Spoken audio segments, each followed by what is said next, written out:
而家喺我手上面係新一代今年嘅 Samsung Ultra 嘅平板電腦。咁呢一個14.6寸嘅 OLED 螢幕仍然係視覺效果震撼嘅。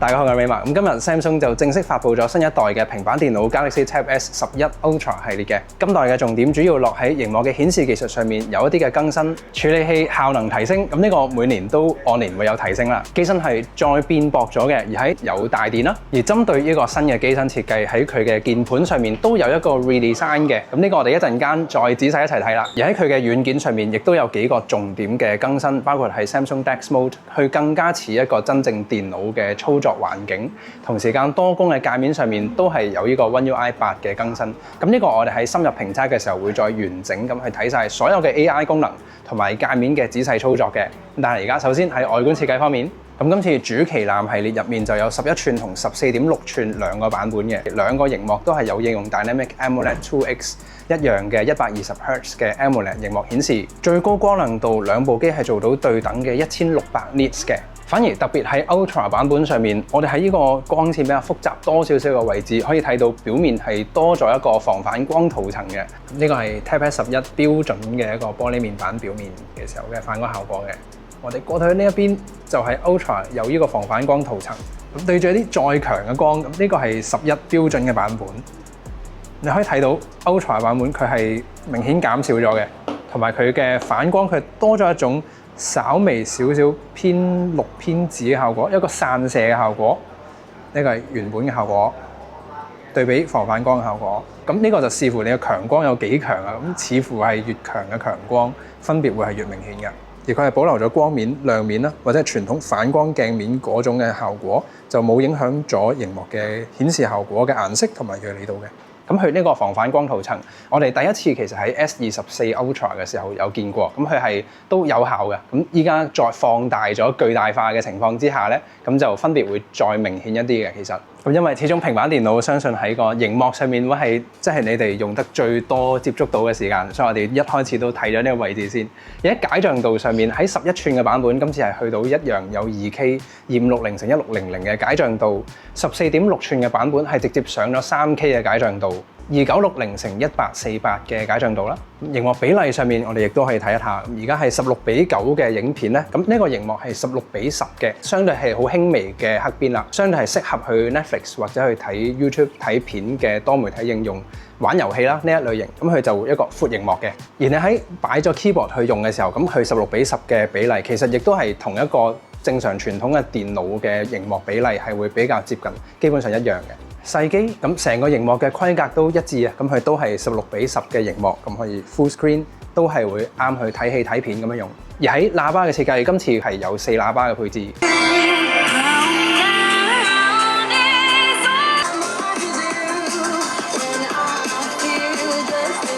好啦，呢個喺細機上面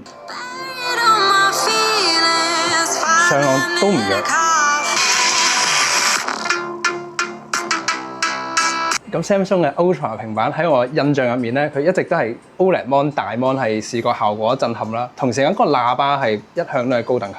咁今次喺我嘅體感印象入面，佢喇叭係再做咗一啲嘅提升嘅。至於其餘嘅機身硬件，今次嘅厚度就去到5.1mm嘅，咁上一代係5.4啦。咁喺呢個 around 5mm嘅等級上面，佢再就薄咗0.3mm。重量方面就由上一代718g，今次係去到 under 700，去咗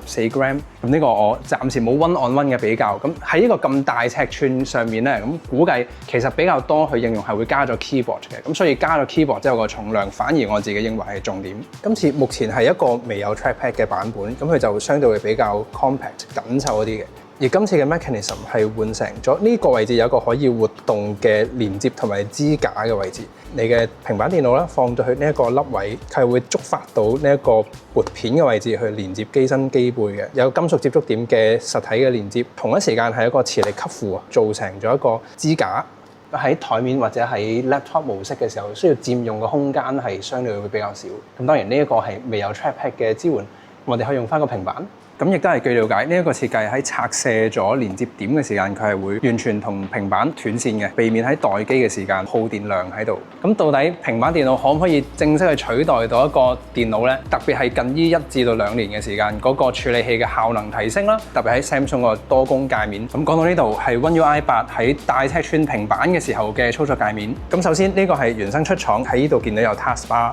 而喺呢度有5隻嘅最愛應用程式，有3個嘅常用應用程式。我哋係可以喺 Navigation Bar 呢一度將佢變成手勢操作，而喺 Taskbar 呢一度咁一樣係兼容到嘅，咁可以係熒幕嘅底邊向上拉，咁就有一個浮動而可以自動隱藏嘅 Taskbar 嘅。咁呢一度係開任何嘅應用程式，係左同埋右邊就係直向嘅多重視窗，上同下就係橫向嘅多重視窗。咁一樣啦，亦都可以再拉出，就再直向咁樣1/2就1/4啦嘅熒幕，最多就同一時間開3隻嘅多重視窗嘅。而額外嘅應用程式再用浮動視窗嘅形式，而原生嘅 Samsung 瀏覽器係可以多過1個視窗。咁呢度我哋已經係有4個啦。可能我哋最多係3個嘅多重視窗，有5個嘅浮動視窗，咁就8隻嘅應用程式。咁我哋暫時唔需要嘅時間係可以縮到最細。咁佢哋係會用一個浮標嘅形式喺呢一度呈現嘅，選擇翻我哋需要嘅浮動視窗。咁瀏覽器咧有4個，咁佢會問我哋要邊個。咁呢個就係平板模式，主要會係用觸控為主嘅操作。反而係 Samsung DeX Mode 一樣有啦。我哋可以去翻 Notification Drawer 嘅捷徑功能，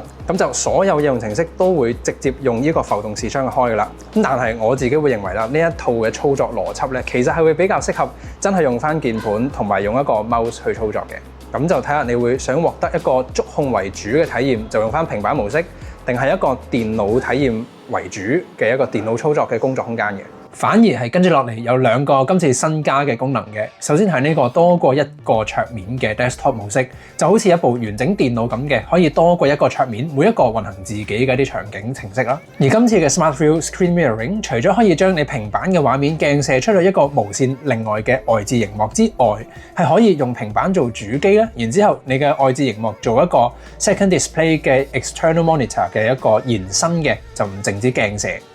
而最後一個喺設計上面主要嘅變動係前置鏡頭，上一代係有雙鏡頭嘅，咁佢嘅劉海嘅位置相對都會再比較大尺寸。咁今一代佢就單鏡頭啦，去翻，咁佢就可以縮細咗呢個相機鏡頭嘅位置。咁暫時咧，我哋唔可以拎翻入面個片再出嚟仔細研究啊。咁但係咧，我哋初步可以睇到佢係一個1200萬像素嘅超廣角鏡，有支援到 4K 嘅拍攝。咁但係佢就有一個嘅視角就係超廣角。咁今次就冇2個鏡頭之間嘅切換嘅，主鏡頭亦都有2個鏡頭嘅設計，咁佢分別主鏡頭同超廣角鏡。拍攝格式上面，主鏡頭係做到 4K， 而超廣角鏡係只有支援 1080p 嘅。Galaxy AI 咁全套嘅 Galaxy AI 功能就喺 Tab S11系列上面係擁有嘅。咁為咗呢條片嘅完整性，我哋精簡咁總結一次嘅 Audio Eraser 今次係一樣有啦。而今次佢係擴展咗去其他嘅應用程式嘅，咁包括內建嘅 Voice Recorder 嘅錄音，佢咧基本上係 Transcribe 整合摘要同埋翻譯3合1嘅。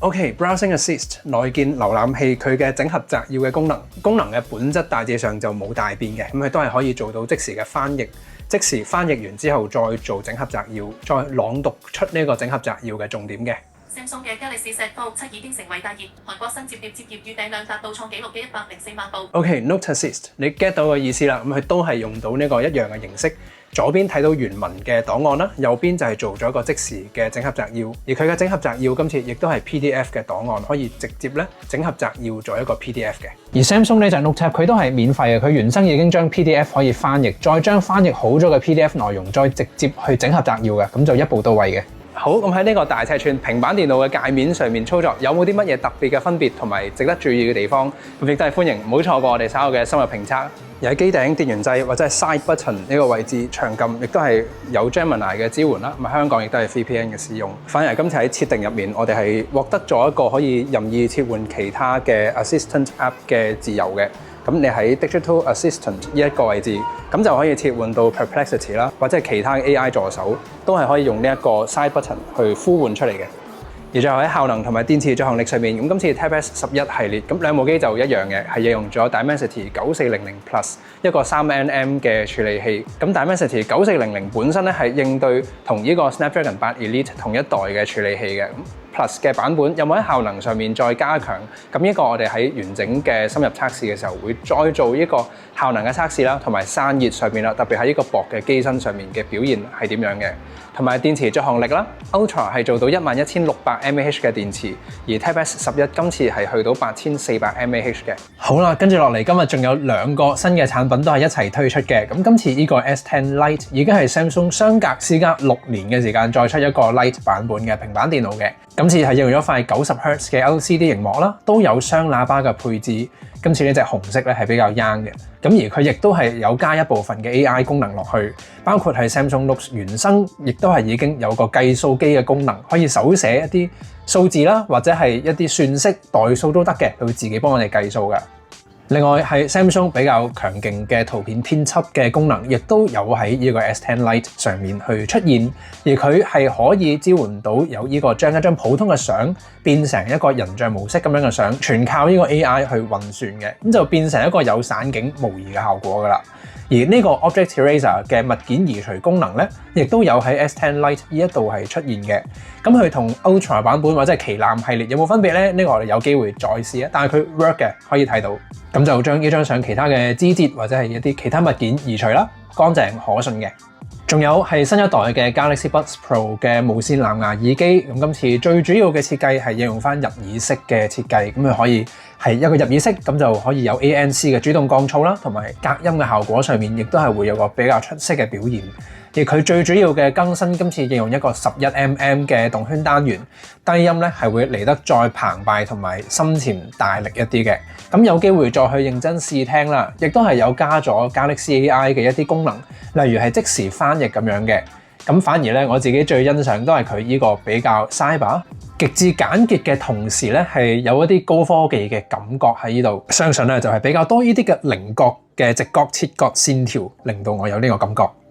好啦，咁今日就初步上手咗 Tab S11系列嘅，咁效能再提升咗，輕同埋薄咗，咁呢啲都 as expected 比較基本嘅。而 AI 功能上面 Galaxy AI 嘅功能，咁實際上我哋喺 S25系列同埋 Fold 嘅摺疊手機嘅系列上面，大致上咧係可以獲得到一樣嘅功能體驗嘅。咁純粹係一個大尺寸上面嘅界面，有冇啲乜嘢唔同嘅地方呢？反而我自己個人係比較中意今次嘅新嘅鍵盤設計，咁佢係比較聰明嘅，咁佢就佔用嘅空間比較細，自己用一個磁力吸附嘅形式，可以做到一個三角嘅承托。而喺有需要滑鼠嘅時間，可以直接用藍牙嘅無線滑鼠，咁亦都係有機會啦，會比起一個 trackpad 嘅體驗更加好啊本身。咁目前我自己最大印象嘅會係佢嘅 OLED 螢幕，今次喺11吋同埋14.6吋嘅版本上面對等嘅螢幕顯示規格啦，特別喺14.6吋加上佢嘅窄邊框，而佢加高咗佢嘅光亮度，大尺寸而靚嘅 OLED 螢幕顯示，同埋一個少有好嘅一個喇叭系統，都仍然係我對於一個 Samsung 大尺寸平板最主要啦喺操作觀感上面嘅 impression， 未必有一個完全意想唔到或者係之前我哋未見過嘅一啲新嘅方向，咁但係佢就全方向嘅加強，同埋特別喺 Samsung DeX 嘅模式上面，如果你係有機會用佢係做唯一嘅一部電腦嘅話，佢都仲係最似一個真正電腦操作嘅平板電腦。咁軟件上啦，多工操作界面同埋喺呢一個電腦嘅工作環境嘅體驗上面，亦都有機會喺 Samsung 嘅平板電腦上面係佢哋喺熒幕同埋喇叭以外嘅另外一個優勢啦。咁而最後關於佢嘅完整電池續航力測試、效能發揮同埋散熱嘅表現測試，同埋呢個 Samsung DeX 嘅模式有啲新加咗嘅仔細功能嘅，咁全套嘅 AI 功能講解啦，亦都喺我哋接住落嚟嘅深入評測嗰度會完整去補完嘅。咁下次再見。